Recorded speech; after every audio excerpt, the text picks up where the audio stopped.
You are listening to a recording from the 2021 PM&R Scholars Virtual Residency Fair. We would like to take a moment to thank the residency programs who have taken the time to present at our fair this year. This year's PM&R Scholars Virtual Residency Fair is supported by PM&R Recap, the best resource for your Physiatry clinical preparation, audition rotations, board preparation, and beyond. PM&R Recap offers 35 hours of review videos, hundreds of review questions, and even oral board cases. Head to PM&RRecap.com to learn more.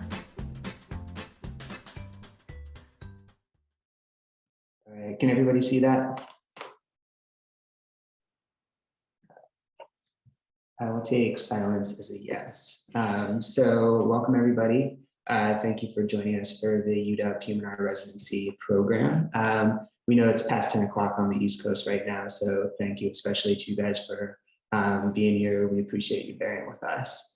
My name is Matt LaCourse. I'm with Lindsay Booker. We're both PGY4s and co-chief residents for the UW program. Also on the presentation is Amar Patel, PGY3, and one of the recruitment and retention chairs. And then also we have Karen Ennis, our program coordinator, on the presentation too.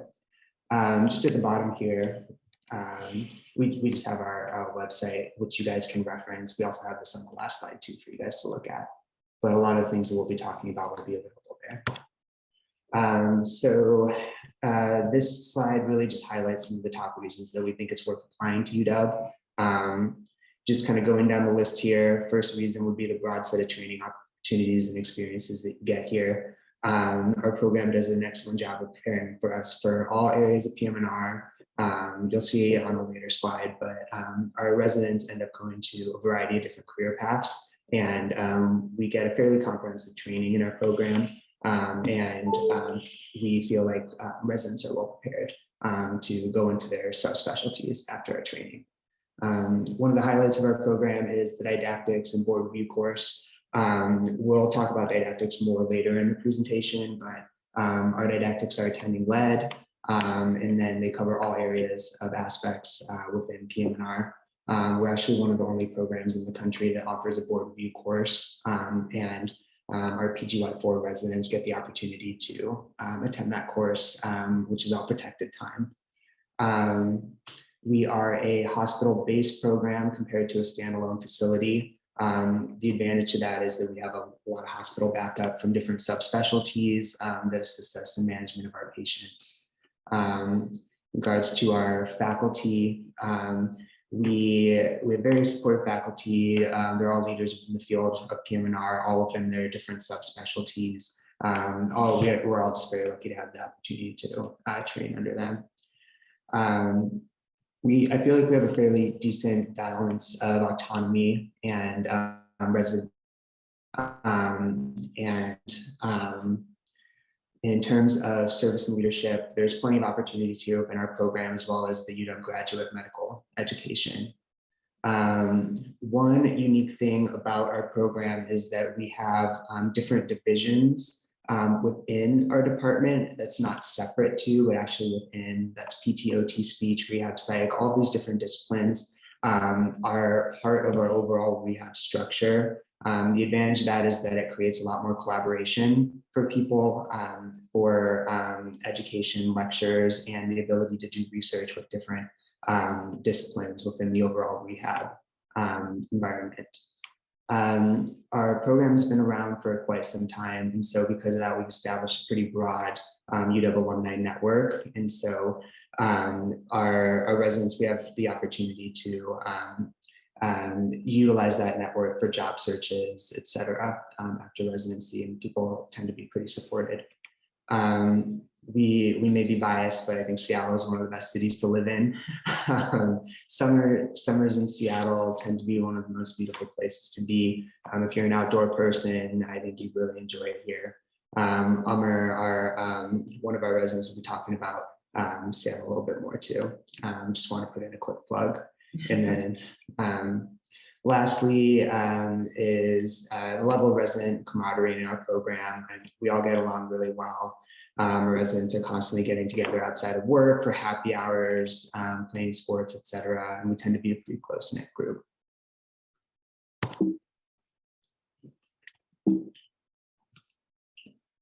All right. Hey guys, so I'm going to talk a little bit about PM&R and the UW system as well as our clinical experiences. So one of the things that I really had a better appreciation for when I got to the University of Washington was just how integrated we are into the UW system. And we really see that a lot on our inpatient and consult experiences. Especially on consults, we get involved early in the discussions for acute brain injury, spinal cord injury, strokes, amputee patients. And so services really look to us to help provide some expertise, and it's nice to be able to add some additional information in addition to helping with dispo planning, but also some of the more intricate things that we can help out with truly from our specialty. So it's nice to be able to have that feel here at University of Washington. In terms of the variety of clinical experiences, one thing I will say is that University of Washington Medical Center as a whole covers the WWAMI region, and that's a 5-state region that includes Washington, Wyoming, Alaska, Montana, and Idaho. So our 4 main training sites are University of Washington, Harborview Medical Center, VA Puget Sound, and Seattle Children's Hospital, and all of those sites cover that region. And so in all of those sites, we also have inpatient experience, consult experience, and clinic experience, which also includes EMG at all 4 of the sites, which is a great opportunity. In terms of the differences between the sites at University of Washington, it's more of our medically complex site. We do see a lot of patients that have cancer diagnoses, patients that have had a solid organ transplant, but we also see some of the bread and butter things like brain injury, spinal cord injury, but we may see something rare like a neuromuscular disease at that site as well. At Harborview Medical Center, it's located close to our downtown Seattle area, and it's a level 1 trauma center for that whole region. And so we see a lot of the acute spinal cord injuries, brain injuries, strokes, because it's a stroke center, see burns, amputee patients. So it's a really unique opportunity to see a lot of acute conditions at Harborview Medical Center. And then at VA Puget Sound, it's a unique site because we get to have a dedicated spinal cord injury unit where we see a spectrum from acute spinal cord injury to chronic spinal cord injury. We also have a general inpatient rehabilitation unit. And then we have a lot of different clinics, including ALS, MS clinic, spasticity clinic. We do have EMGs there, and we actually get some MSK experience there as well. And then Children's, it's a pretty unique site because we do have a lot of multidisciplinary clinics at that site with neurology, with ortho. We have a huge clinic called the Super Muscle Clinic or the Mini Muscle Clinic for neuromuscular patients. So it's a really unique opportunity to collaborate with other specialties at Seattle Children's. And then we do inpatient and consults there as well. We also have musculoskeletal clinics outside of our 4 main sites. So at Harborview, we have an MS clinic. We do have a clinic at Husky Stadium, which is where a University of Washington football team plays, and it's located below that stadium. And then we also go over to Bellevue across the bridge to have a clinic there. And then we do some private practice experience with one of our faculty members here at Seattle Sports and Spine. So there's a plethora of opportunities that we have in terms of clinical experiences, and we're free to chat more about that a little bit later, and then if you want to email us too.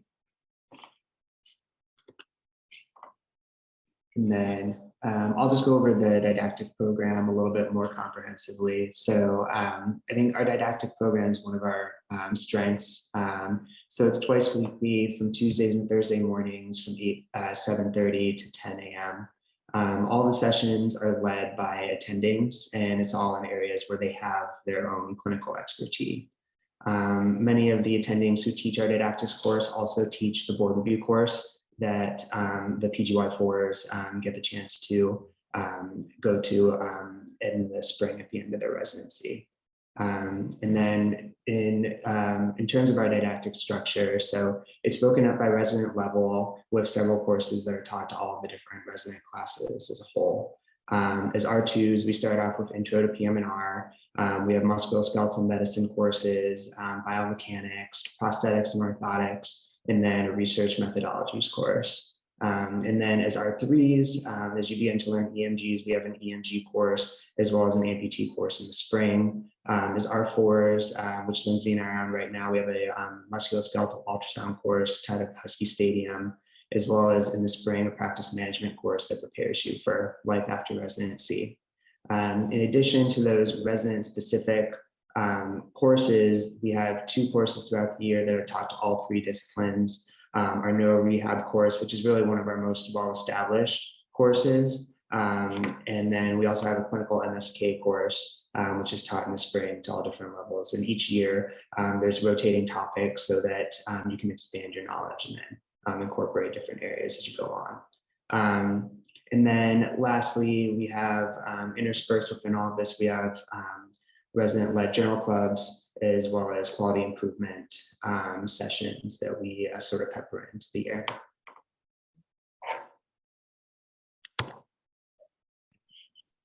Hello, my name's Umar, like Summer without the S, which is a good segue for what we get to do here in Seattle and how much fun we get to have. I know Matt took a little bit of my thunder, but summers here are pretty unbeatable. A lot of our co-residents enjoy going out, doing hiking, either at Mount Rainier or going up to North Cascades. We got a lot of folks who enjoy camping, climbing. We actually put together a boating trip recently. There's so much to do. It's a big city. It has a big city vibe, but it's very neighborhoody feel to it. So you kind of get a little bit of both. We had a lot of our co-residents come through with kids and been able to, either start a family or continue doing things and having a lot of things to do with their family. There's a lot of sports out here. We have an avid volleyballer who plays like 4 times a week during the weekdays. We have folks who do a lot of biking. We have a lot of wintertime sports. Lindsay is now really into snowboarding. And same with Jamie. She got in last year. And then before the pandemic really hit, there was a lot of festivals that we used to go to. I was here as an intern, so we got to get out and go to block parties, and that's slowly coming back. So hopefully we got some believers here. Lindsay, she's been waiting 2 years to see Bieber come through, but hopefully he'll come back, I think in 2022. As part of the recruitment retention committee, myself along with Alicia, who is unfortunately not able to be here, we focus not only on the interview process and helping facilitate that and the happy hours and getting medical students engaged and understanding what we have to offer as a program, but also we work on wellness for our co-residents. So every year, except for last year, we've been able to plan at least one huge trip to Whistler up in Canada. And we're hopeful that they'll keep the borders open this year for another trip. But yeah, there's so much to do here in Seattle. And then I'll pass it back over to Lindsay.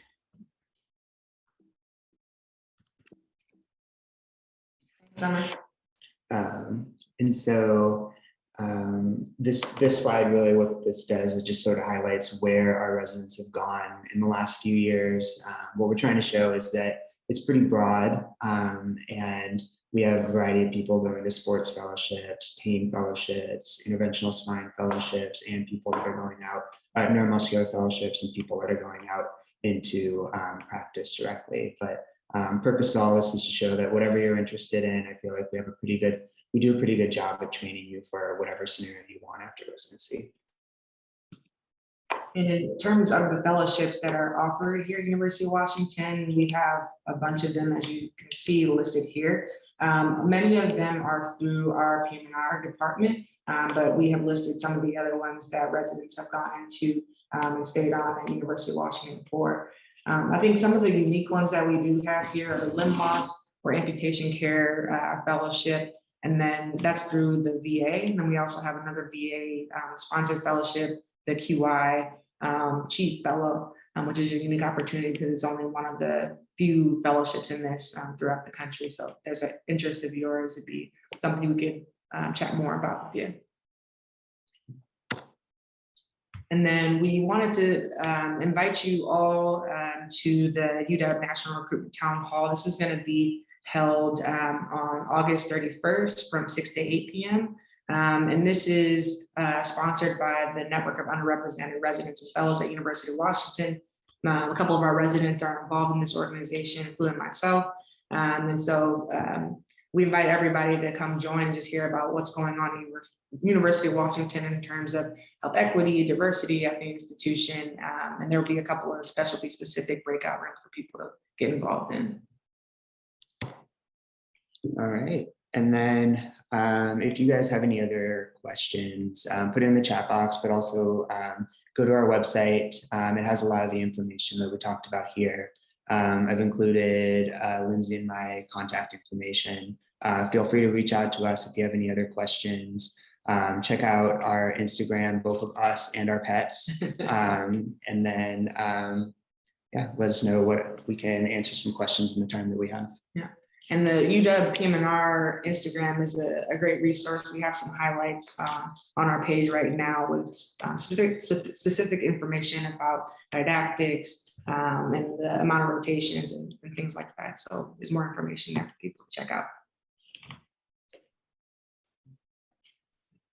All right, I'm gonna stop sharing here so we can see what's going on. That's the first question is, what is your favorite thing about the UW program? I can take this one. My favorite thing is absolutely the residents. My co-residents here, it's just been a great experience with everybody. We have really close-knit classes, and it's really helpful to have that sort of family environment when you're working and just grinding through residency. So it's great to have that support here. I can take one that I saw with the large number of residents and fellows in the program. Do you find that you're able to fulfill the number of required procedures? Yes, definitely. We have a lot of residents in the program, but at the same time, we have a lot of different sites. And so people get interspersed throughout. There's required numbers of procedures that you need for EMGs. We haven't had a problem with meeting those. And then at the same time, for ultrasound guided procedures, for people that are interested in that, sports and spine particularly, we have plenty of private practice opportunities. We have elective opportunities, and you can go through residency, not have an issue meeting your numbers and getting as much as you want. And then if you're interested in procedures, you can also fulfill that easily with other elective opportunities there are.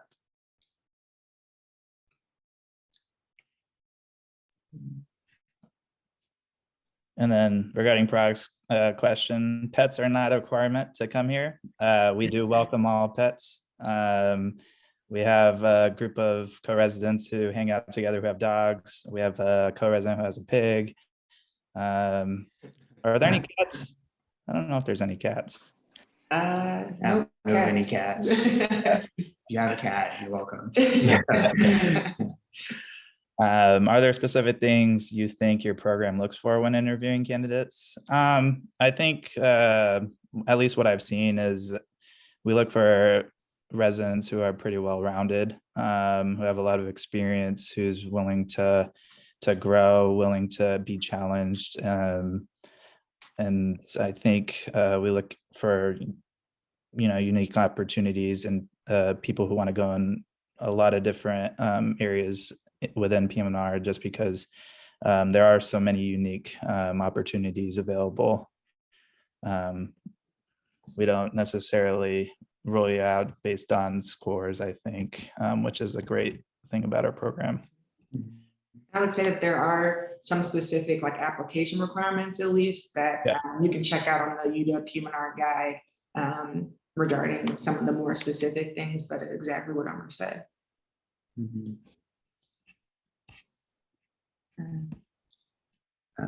Where do residents usually end up living around the city? I would say we sort of live all over. Our one, rule is that we typically live within 30 minutes of the sites, just for being on call, since we take home call. So to be able to be accessible and get in if there's an emergency that we need to be there for. But we sort of live all over. Some people live in Capitol Hill or First Hill near Harborview. Matt and I both live in Wallingford, which is a neighborhood north of downtown and close to the University of Washington. Some people live in South Seattle. Some people live north of Seattle, east, all over. The only thing that really is a stipulation is the 30 minutes.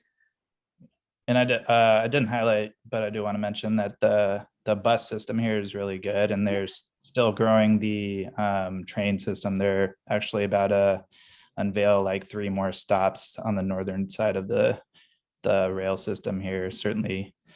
So they're working on it. In terms of traffic, it hasn't been too bad since COVID hit, but I think that'll start to pick up as people start to commute a little bit more. I remember intern year was pretty bad. FYI, but people do bike. Yeah, one of our People have skied to work. Yeah, well, our former chief Charles has probably taken like 9 or 10 different modes of transportation to get to work over the course of the years that he was here. So yeah, one of our attendings kayaked to work. Well, I think we're out of time now, but thank you guys so much for tuning into our presentation. Feel free to reach out to us. Yeah. Thank you so much. Another excellent presentation. We're awesome last year, awesome again this year. It's great to see what's going on out in Seattle. Just wrapping up here, I'm going to share the link in the chat for our residency directory. Our residency directory is going to have links to our podcast page, our YouTube page, as well as the Virtual Physiatry Mentors Instagram takeovers. There's also going to be any promotional materials that program provided us there. So any flyers, contact information, the PowerPoints that they presented if they had them there. It's a great resource for when you guys go out on interviews and you need to refresh a little bit about the program the night before. I used it a ton last year. So that link is in the chat right now. And I'll also be sharing that in the emails you get from the PM&R Scholars email address. Just some upcoming things. We have the Road to Residency podcast series that's going to be put out. We're going to keep rolling out different specialties. There's ways to submit questions to ask our presenters for a little bit more of a clue. If you know what service you're going to be on your audition rotations, it's a great way to brush up. And we also have our PM&R Scholars Medical Spanish Network. It's a great way to practice medical Spanish in a low pressure environment.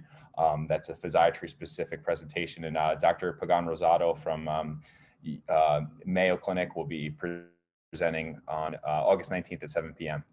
And that you'll get an email for that if you already signed up for our mailing list. We have another session on Sunday, 8 o'clock at 8 p.m. with some South programs, Carolina's Rehab, University of Florida's brand new program, UT Austin and UT Houston. And obviously we have a lot of sessions coming up. So thank you all for being here and staying up late on the East Coast. If you're on the West Coast, enjoy your dinner and enjoy the rest of the night, and we'll see you soon.